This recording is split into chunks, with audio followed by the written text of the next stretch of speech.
good afternoon, guys. We were talking about before this slate. It actually came together quite quickly because I was kind of on the same page as you guys. It's a weird week in terms of the spreads. Like last week, I just felt like everything was speaking to me. It made sense. Even the stuff that didn't like work out in my favor, I'm like, well, I still think like we saw a really easy to read spread. This week, I'm not reading this week very well at all. I don't know what to expect. I would have expected for example, the Texans to be way favored over Tennessee. They're not. So obviously, we have a disagreement there. We did settle on the show pick being Tampa at 5.5 plus to the Bills. Who would have thought that in week one? I think maybe that's what it is. Maybe it's a readjustment period where it's like week one, we come in with all these biases. You come in with thinking like Josh Allen's the MVP because he was, and all these things. And now it's like week 11, and we have to adjust basically to a weather change. I mean, I know a lot of people around the country are feeling that weather change in real life. So I think the NFL is kind of going through that weather change. I quite literally had the Bucks at the start of the season being good. The fact that they're 5.5 underdogs amazes me. Off a loss too. That's shocking. The Bills have not looked that good this year, and they're still 5-point favorites. That's weird. I mean, you're going to get angry Buffalo after the way they lost to Miami last week. So this is going to be a rough game for Tampa, and Tampa is not fully healthy. Like they're still going to be probably without Bucky. You have no Big Mike. You have no Chris Godwin. Yeah. Bucky is out. Amazing. Sure. Tez looks very solid. Like they may have two solid receivers to be bringing up as Mike Evans and Godwin go down. But it's still young receivers and no real running game. And Baker just baking. Now he's baking fucking cakes, but he's baking. Yeah. It's just Baker bacon. Eventually, we've seen him bake in Cleveland. To be fair, I got to give Donnie all the flowers, speaking of baking, because you were early on it. You called an MVP candidate in the offseason, and we have a best ball team to show for it. Unfortunately, we had that with Mike Evans and some other, Bucks. We were high on Bucky Irving. And so I think that's what it is. It's the Bucks have all this hopium. It's like, well, if they get healthy or, when they get healthy, this is the thing. When they get healthy, because they'll get healthy. The guys who are out aren't supposed to be out long term, like other than Big Mike, who's like 8 weeks. But like, and to be fair, McMillan's coming back soon. Yeah, if they get all of their dudes back by week 15, 16, and are still in a playoff position, they'll win the division. Probably. That's a tough team. That's a tough out for anyone. You don't want to see Baker in the playoffs with a healthy Big Mike, healthy. Yeah, Chris you don't want to Godwin, see 10-7 in Tampa. Like with what you've seen from Ibuka, if you can just get Big Mike and Godwin healthy, you don't need McMillan. Like he's irrelevant at that point. He is, especially with Tez Johnson. I think Tez is going to be the new McMillan in a few years at worst. I think he's already at that level. I honestly am looking. I think Tez and Ibuka could end up being the new Mike and Godwin. Yeah, I think Godwin should be cut after this season because there's no reason to keep him around, in my opinion. But I'll just add to the wagon that I just think this team could be the best wide receiver core in the next year or so. Like they really, if everyone stays, this might be the best wide receiver core in history. Like there's so much depth and talent and so much experience for guys who shouldn't have it because of injury. Just to put a bow on it before we make our picks, though, I think that's the problem with the Bills. For myself, why I'm so comfortable laying this number is because they don't really have a major injury. I mean, they have Dawson Knox that went out. They're injured a little bit on defense. No, it was Kincaid that went out. Kincaid. Kincaid. Sorry, that's a big difference. I meant to say Knox is stepping in, and I mixed up the names. But my point is, like, they don't have any major injuries on offense now. Their defense is a little bit banged up. We expected better out of Josh Allen. This is just a regression year, and I don't exactly know why, but I expect the Bucks to play better. I really do. I don't know what's wrong with the Bills. I'm kind of done trying to diagnose what's wrong with the Bills and just admitting they might just be a bad team. And this would be the perfect week for them to shut me up and make us look stupid because our spread picks usually lose. But the Bills don't look great to me. But we can get on to our spread picks. Yeah. All right. Do you have a number generator up? What are we going with? I'm going to go with number 81. What are we going with, guys? Come on. I'll go. Let's see. I'll go low this week. I'll go 5. You always go low. Well, Uh, for- 80. Why? Why you got to be like that? Good. It's 87. Good. It's exactly what it was supposed to be. Logan, you will be going last. All right, Donnie. What's your pick?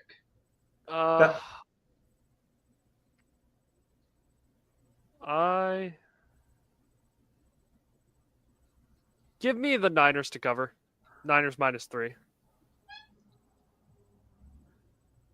That is another team, like another enigma of a team that, like at their highest end, they look great, but right now the way they're constituted, I don't know what to do with that team. It's a stay away from me, Donnie. So I'll give you credit.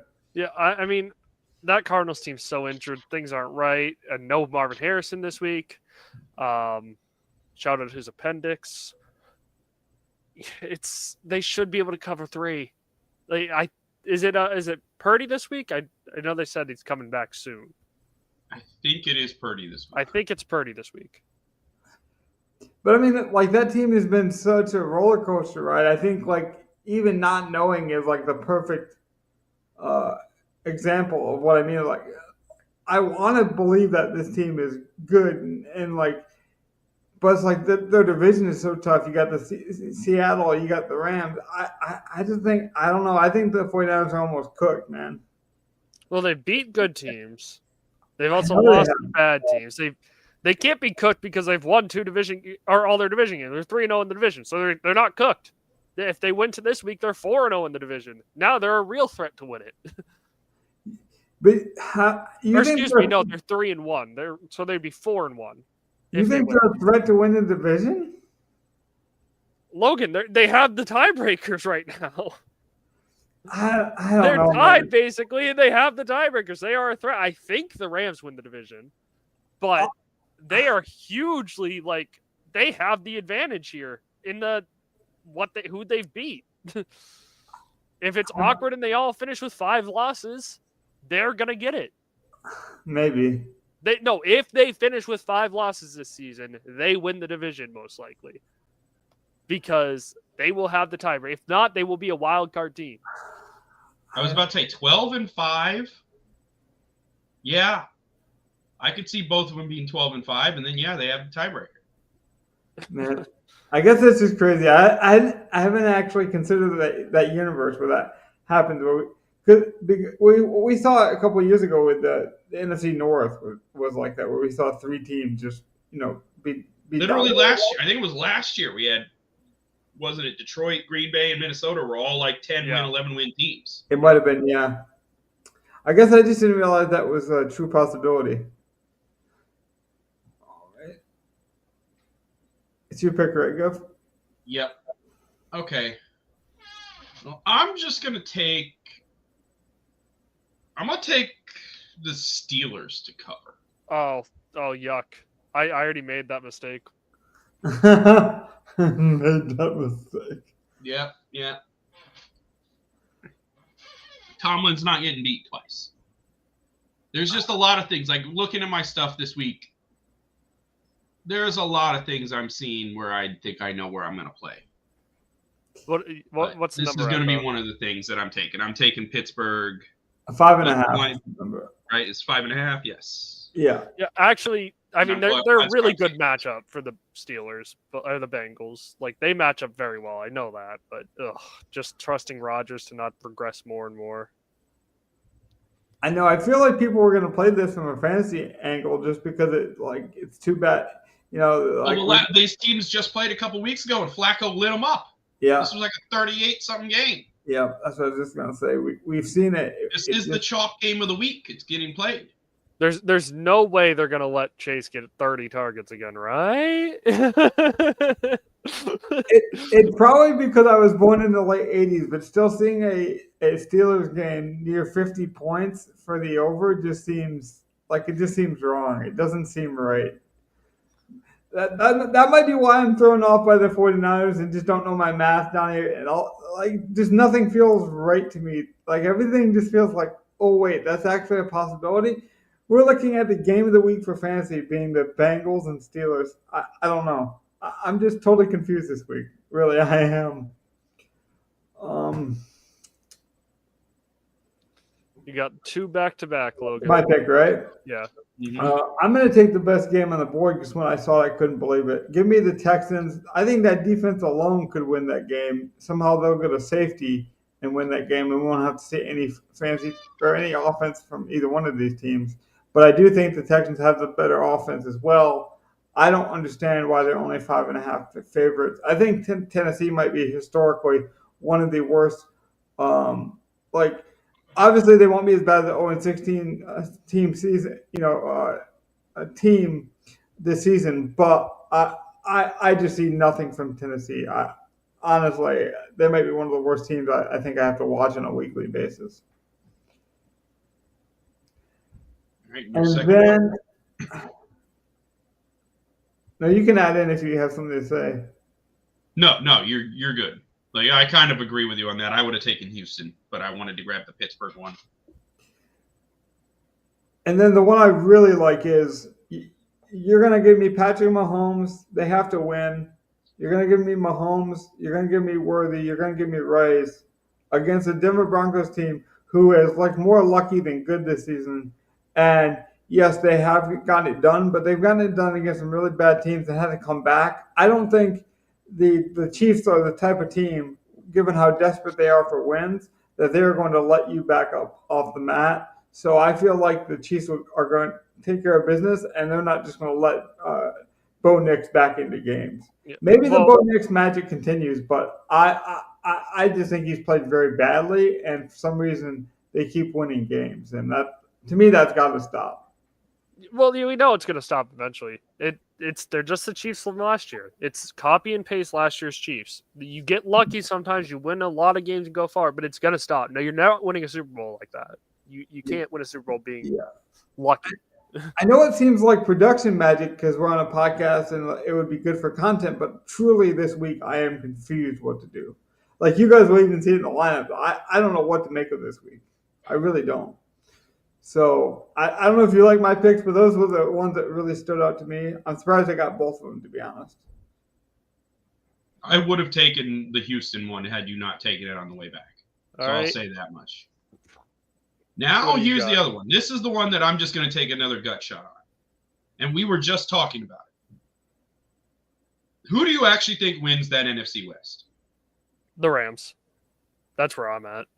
Yeah, I kind of agree with you. What about you, Logan? The Rams, the narrative just speaks to it too. Stafford's got to keep pushing to actually win the MVP. Like they're going to actually try. I agree. And there are 2 teams that are close with their record. Mm-hmm. And they're in that division. So the Rams winning those 2 games are the most key games they have left in the season. Well, the Rams and Niners have finished their slate. They've already played. They split 1-1. So now he's got to deal with making sure they sweep Arizona, and making sure they sweep Seattle. Yes. I think the Rams at home put up their statement game. I'll take them to cover 3.5. And let's be honest, the Cardinals didn't have a terribly intimidating offense to begin with, and they lost 2 wide receivers this week. And Marvin Harrison. A lot of the money go on to Seattle, really. And that's surprising me. I think that's going to be the trend. It's like, a lot of the bets, at least. A lot of the bets are on Seattle to cover. 3.5, Donnie.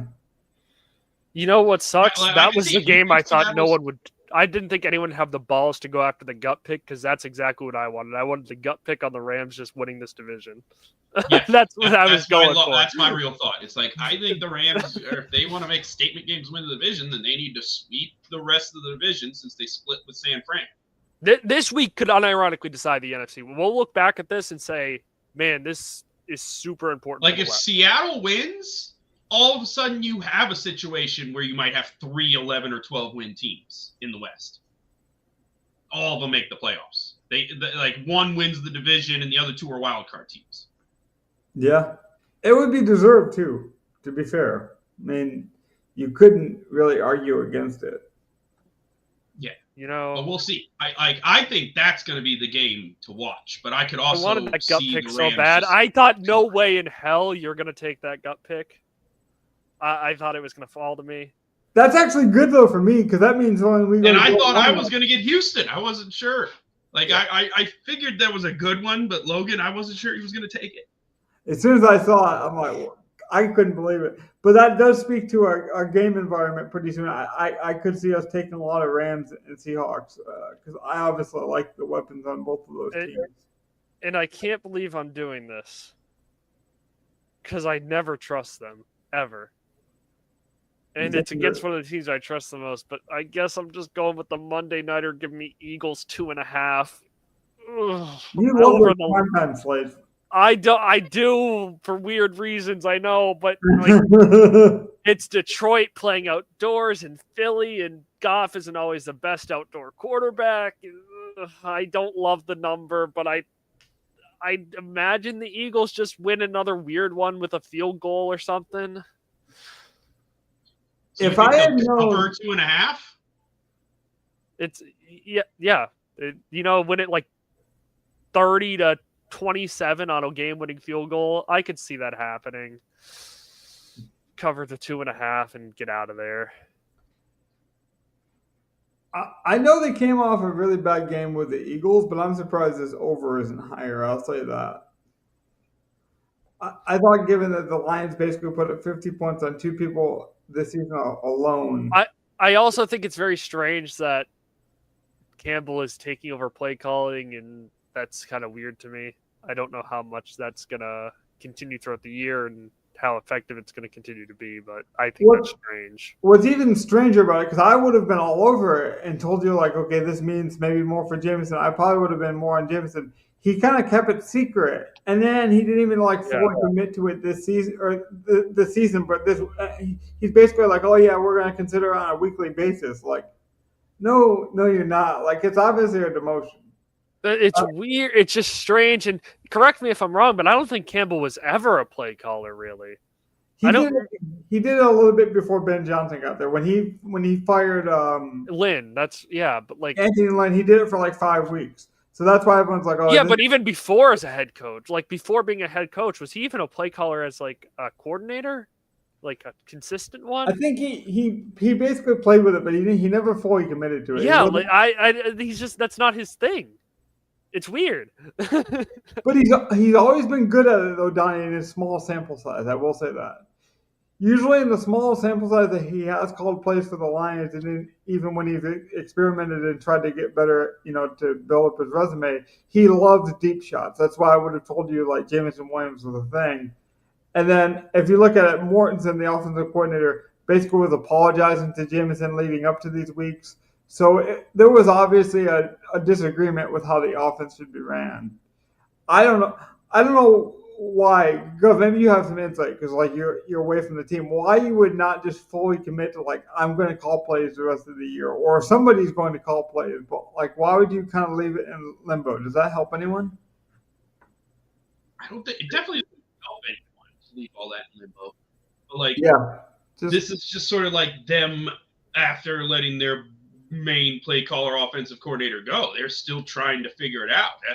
That's sort of not good. Like Dan Campbell's shown to be a very solid organization, and this is kind of a bad organizational trait. Yeah. So okay, your great offensive coordinator leaves to take a head coaching job, and midway through the season, you can't trust the guy you have in charge calling plays, so the head coach takes over. But the head coach is at least smart enough to know that he's not an offensive guy and shouldn't be the dude calling plays the whole year. And he also did that with Lynn before he found Johnson as well. So he's done it. Like they fired an offensive coordinator mid-season. So like if that's what you want to do with Mortensen, why don't you just do it? I don't know. It's strange to me. But since they're not on the main slide, I did want to mention it because it is kind of strange. Something to monitor if you guys do build some showdown lineups. Don't forget to accept your mission of the day of entering a $1 contest. I might actually use it. Actually, it's pretty good to actually keep an eye on some of that. But a lot of those offers, they can be very hit and miss all the time. Well, enter a $1 contest is always fun. That one fit like enter $1, get some crowns, mission of the day. Yeah. That one I Since I play NBA every day, it works. It works out, yeah. That's what I mean. If the crowns actually fit with your narrative, then they're an added bonus. The people that chase them, Yeah, exactly. I'm not going after the NHL tokens. I don't play hockey. Yeah, like I knew a guy who played a League of Legends just to get his crowns and didn't know anything. I'm like, how does that help? I don't know. Maybe you get lucky and you still win, and maybe that's what he's. But that just seems silly to me. It's a little game theory for the people, but now we got our lineup pulled up here. It's me that picks first, right? yes. Yes, you have the first pick in the draft. Okay. Since we what are you thinking right now for this week? What's your real thought on the week? Because you already had some lineups built. So what's your real thought for the week? I think it's I would always tell you it's a stars and scrubs of the week, I guess, because that's just naturally what I incline to do. But I'll tell you the reason I like it is because there's multiple cheap guys in games, but then there's also very expensive. There's cheap guys in the same game. There's tiered. For example, like Wilson is cheap for the Cardinals, wide receiver. But then I think McBride is too cheap at like 6,300. But if you look at it just as a salary thing, it's like, well, he's not really cheap. But it's like, well, if Harrison and the other wide receiver Zay Jones were out, McBride would be like what, 7K, 7,500. So like he is a value. So I like weeks where people think of value one way, but it's actually another way. That's just kind of how I like to jam it in, if that makes sense. So it's my pick now, and we could fix a lot, but I do want to go to that Cardinals game. I don't want to eat up a wide receiver because I don't know what you guys will do. You might do something interesting that I haven't considered at wide receiver. So right now I will just plug in the best tight end because I will view him as wide receiver 1. Give me Trey McBride. Makes a lot of sense. And that's kind of what I was saying. That is like, if you looked at him as a $6,300 wide receiver, I think it'd be like, oh, that's a really good smash. Because look at his targets. He's getting the work. I mean, Justin Jefferson, I think, is over $1,000 more, and they're basically getting the same targets. And McBride's in a much better offense.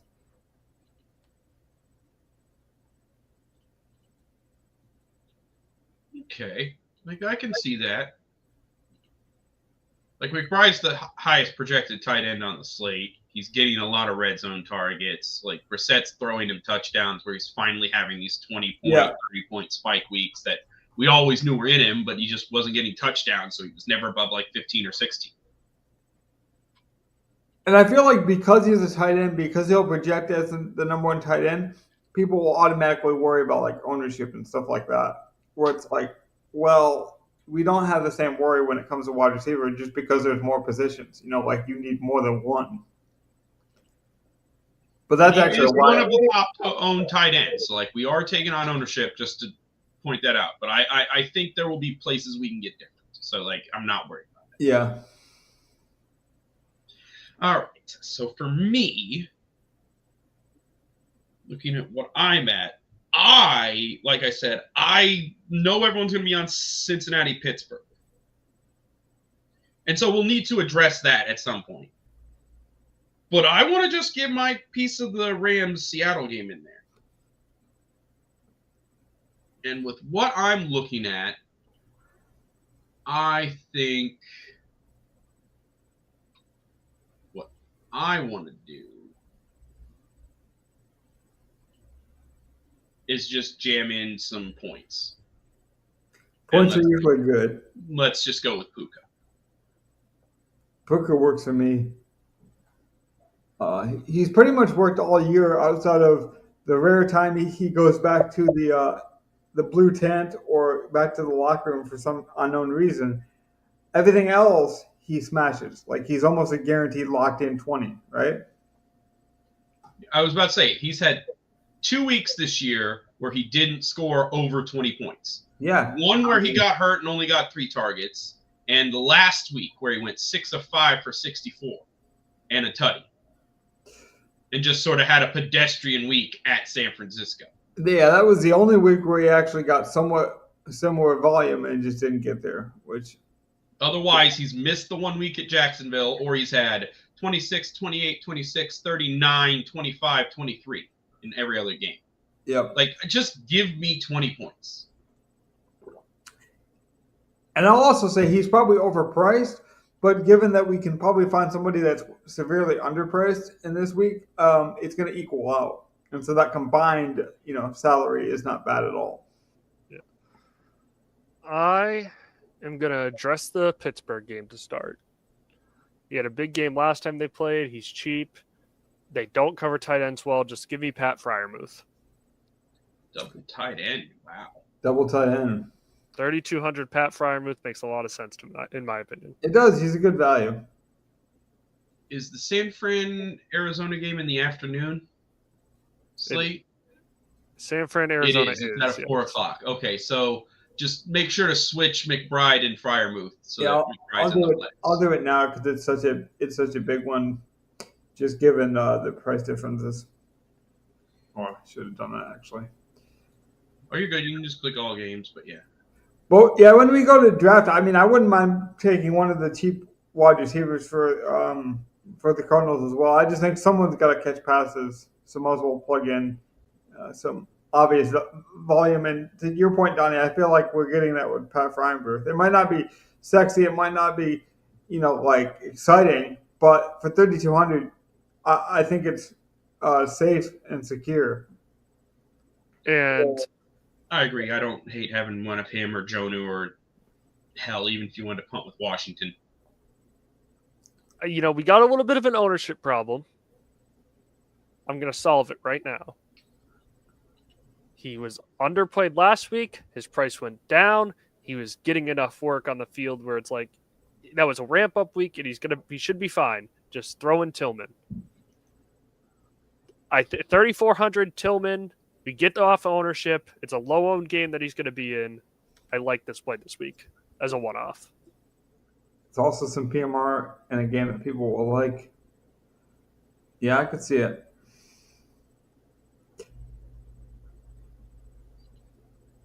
It's back to Gov. How are you digesting what Donnie just did? You seem shocked. I'm just trying to look at.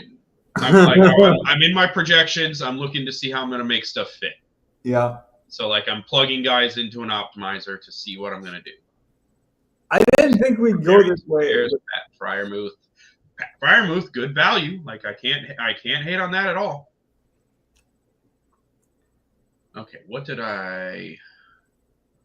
I'm dying to make a pick here, so there's an obvious pick here that I'm like, oh come on guys, someone say it right now.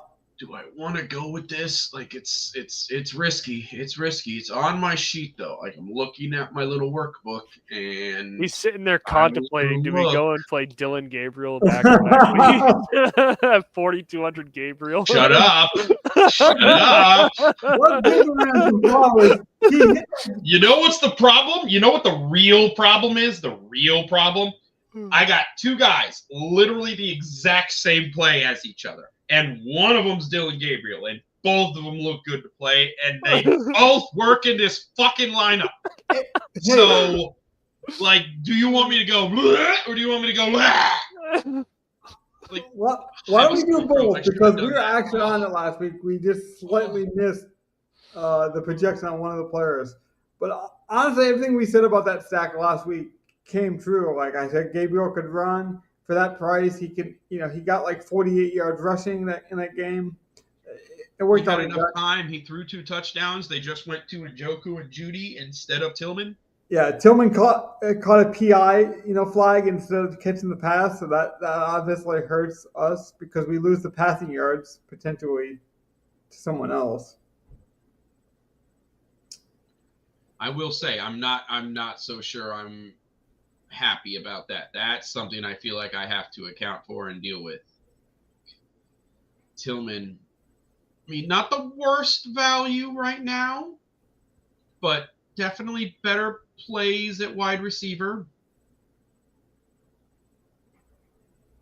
I'm just okay. So looking at that, ownership wise, not worried at all. So fuck it. We're not gonna go with one of the bleh or bleh guys. We're gonna go full on choke on it. Oh.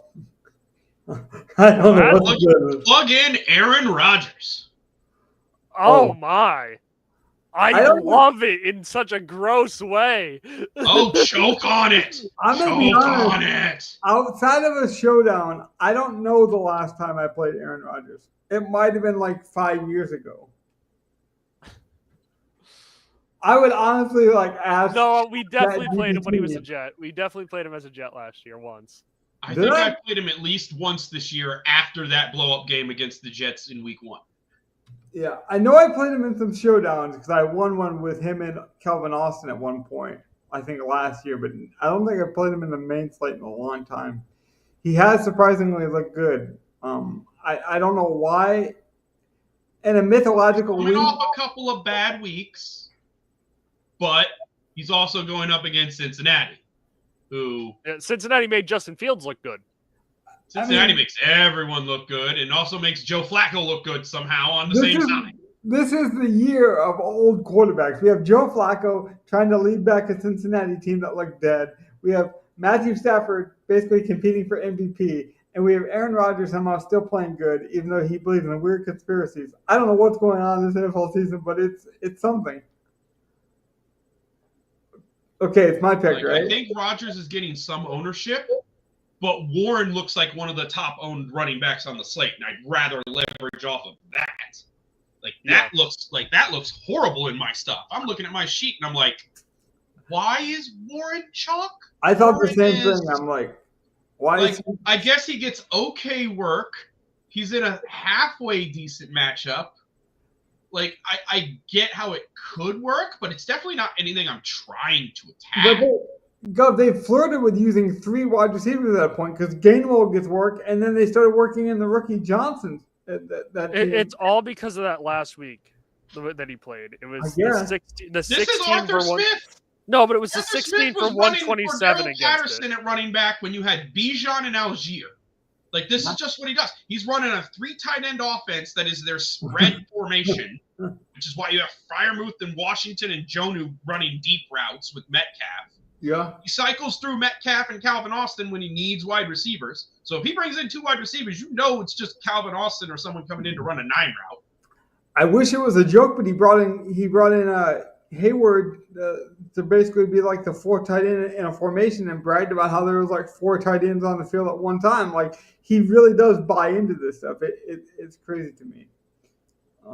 That's just Arthur Smith. That's the only thing that could screw this is Arthur Smith. But even in that, we have Freiermuth. I would like to add a double to that, and I wouldn't mind adding a Cincinnati guy to this, but we'll see. Well, I know a lot of people like Chase Brown, but that's not where I'm going to go. I'm going to go to the most obvious value that I feel like should have already been taken by now. Give me R.J. Harvey, who should be the lead back with. Fine with that, yes. And he's the explosive back too. I mean, that's why Donnie loved him in best ball. Shout out to Donnie again. But now we're getting a depressed price on him, I think, because of the starting role. I don't know if our J.K. Dobbins is officially on the IR, but it looks like he's likely headed that way. He isn't.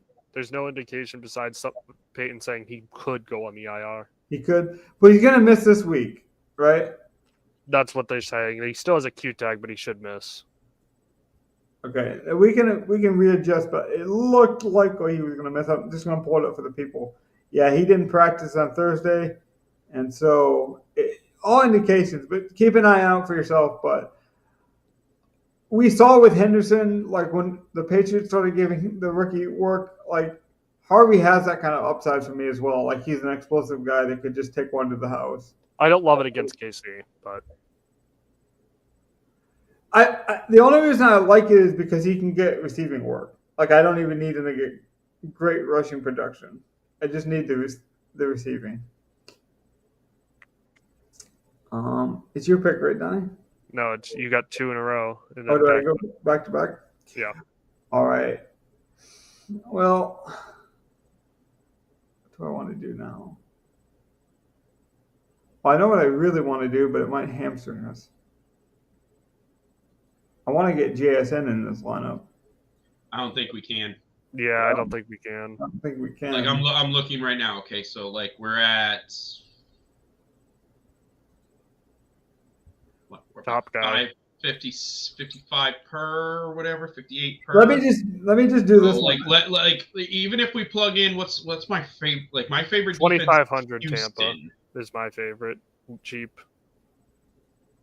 against, but that would be a good cheap one. I could also see the Rams against Seattle, or actually my cheap one would probably be Chicago against Minnesota. McCarthy just is horrible. Yeah, mine would probably be the Browns, but you guys aren't making bad selections there. I'll take an easy value guy that I just feel like is there, and it's a good price. Give me Worthy. He's on the injury report. I didn't see that. Let's see what that is, just in case. Limited ankle. Oh, actually, how much is JSN? Jason is 89. We can fit JSN. Can we? I have a lineup that'll fit JSN that works. So if you plug in JSN, I have a pick that'll make it work. And see what it looks like. If we need to, we can always go to Wilson too. What did you just take out? Some flexibility where if you wanted to go something like you could plug in JSN. We can make this work. I didn't take out anyone, Donnie. Oh, okay. Does that make my pick now, right? And then Donnie finishes it up? Yes. Okay. So that leaves us with this amount. So I'm looking right now where... Oh, I like Rashad White.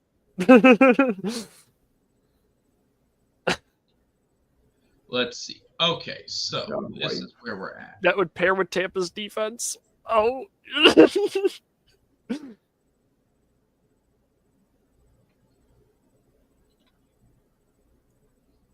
Let's see. So the Rashad White. Let me look at that real quick. It would pair with Tampa's defense if you did it. It would be my biggest thing with it. Yeah, but Rashad White just please 6,200. No, there's like 4 running backs in the 5K range that are way better than Rashad White at 6,200. Hell no. Play Swift at 58 would be much better than that. A lot of people seem to like Chase Brown at this price. I'll say that. He's not even barely a good pivot off of 6,100 Jalen Warren chalk. Like I'm thinking like Chase Brown, but I don't have much of it. I was about to say I would think Chase Brown for the other side of our stack. Oh, we don't have a stack for that. You're right. What about Woody Marks? That would be the other one I would go with. Is Woody. I don't want to play any part of playing Woody right now. He's looked good. Not even against Tennessee. Why? He's snapped. It looks like his touches and that are going up. They're going up. It's just I don't know how much they'll be up. I guess last week wasn't a great. Yeah, it is a good matchup. You're right. 14, 10, 10, 11, the last time he had a good breakout game was against Tennessee. You're gonna be right, aren't you? He gets his receiving work too. I like it. Don't hate Woody this week. I'll say that. He got. I didn't realize he got up to 80% of the snaps last week. He was just out there all game. His snaps. I'm starting to look over last 3, and he was the one popping. Like, ooh, I didn't realize. Yeah, no, I didn't realize. Yeah, I didn't realize he went from 40% to 80% in a week. Now, is Houston god awful at running the ball this year? Yes. Yes. Who else is also god awful apparently at success rate running the ball this year? Cleveland. And I would still play Judkins. Yeah. If Judkins were playing Tennessee, I'd be playing Judkins. So I think I'll play Woody. Do you know what if CJ Stroud's playing? Because I do think that obviously. No, he isn't. He's not. He's not. Also, that increases their pass rate to me, so maybe they'll have to rely more on the short passing with Mark Stu because he's a receiving back. Okay, now I don't see the Texans. Am I missing them? Or are they I higher? mean, They're too high, so we can't Oh, they're quite get too to high. them. But there are still plenty of defensive spots we can grab. Yeah. I We would could still go Campa. We could grab the Chargers against Trevor Lawrence. We could grab I would like the Bears. Chicago against JJ. yeah, can we just go Chicago? Yeah, that's fine with me. And then do we have anything we want to do at the 5 or? My only other thing would be to take out McBride and put in like Wilson and get up somewhere. But I feel like we've gotten the payoffs we really like. So I actually like this lineup. I would look at at this point, I'm okay with Rodgers and Freiermuth. I'm okay with Harvey and Woody. I love Puka and JSN. Jam in some top price wide receivers, no problem there. We still get a high price McBride. He's a top target. He's now basically target number 1 with no Marvin Harrison. So in my mind, we now have 3 number 1 wide receivers. Not only that, but Zay Jones is also out. He was getting targets. It might not be very much, but they're missing 2, guys. The only no confidence play or low confidence play in this lineup is Tillman. So what can we get up to 3,900? Is there a better or different cheap wide receiver we'd consider? It would probably be the only thing I would say. An Arizona guy, which we already have McBride. So I was about to say we have we could get up to Michael Wilson, who's the chalk. That's about it.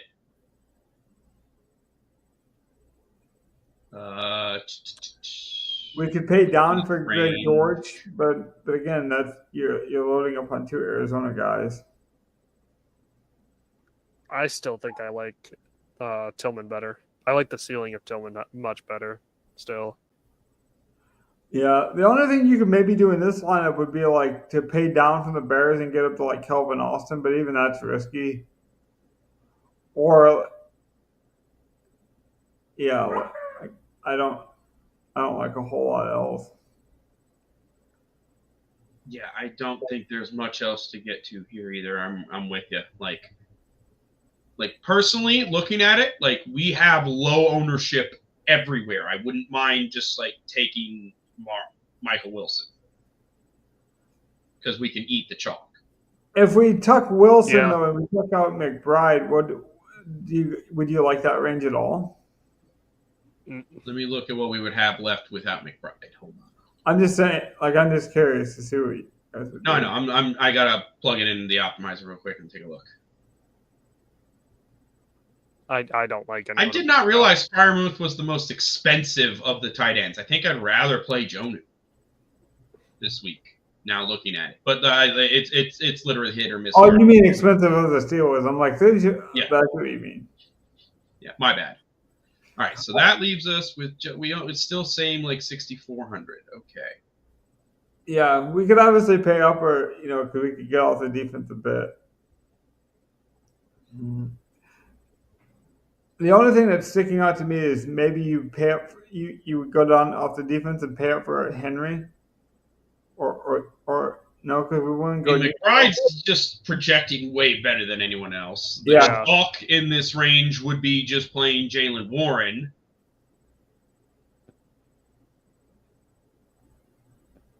Yeah, I don't want to do that. The only other viable play in my mind would be Kamani Vidal. Yeah, the problem with playing Wilson, that's a fringe running back in my book. Right? And you like Tillman better than Wilson, right, Donnie? Because the only problem I have with playing Wilson and McBride is you're playing 2 Cardinals with no Brissett. That was the other thought. That was the other. Was it? It was playing Brissett. Yes, you could play Dylan Gabriel, but it was basically Rodgers and Brissett is what I was looking at. I don't even know Brissett's price, but I'm gonna guess it's around Rodgers. 49, I think. I have Brissett at 49. Yeah, so he's actually 500 less. So you could go to Brissett with Michael Wilson and McBride, and then still have that $500 problem on a lineup where I don't know where I'd put that. At that point now, I guess I should just churn one of Harvey or Woody Marks into Chase Brown and give me a bring back on Freiermuth. I don't know. I kind of like this lineup though. Yeah, I don't hate it. It's not horrible. Like, even with the 500 on the table, that'll help make us different. Yeah. Like, that's the thing. We don't need to be different, but just leaving 500 on the table and playing someone other than Michael Wilson makes us even more different. Makes us, yeah.